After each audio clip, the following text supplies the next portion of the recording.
नाज़रीन बुलेटिन में ख़बर शामिल कंदासीं त army chief general Qamar Javed Bajwa दौरे ते मुल्तान पहुतो आहे। ISPR पथराई ज़ाहिर कई आहे। अवां खे अपडेट कयूं पिया।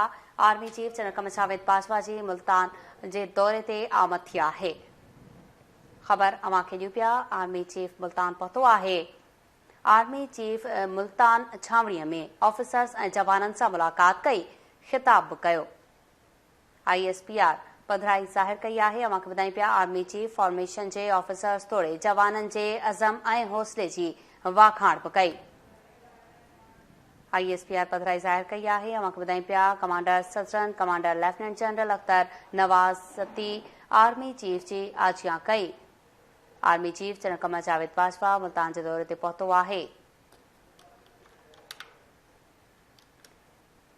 अपडेट कयूं पिया अवां खे army chief general Qamar Javed Bajwa Multan जे दौरे ते पहुतो आहे। आर्मी चीफ मुल्तान छावणीअ में ऑफिसर्स ऐं जवाननि सां बि मुलाक़ात कई ऐं ख़िताब बि कयो।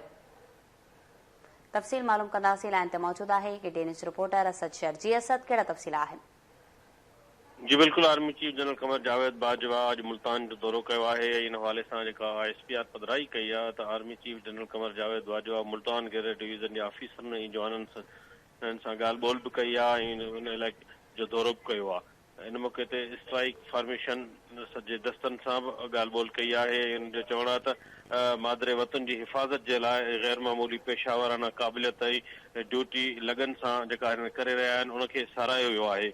इन मौक़े ते जीअं ई आर्मी चीफ मुल्तान पहुतो त commander southern command lieutenant general Akhtar नवाज़ती उनजो इस्तक़बाल कयो आहे। जी असद शेर, तफ़सील ॿुधाइण लाइ महिरबानी।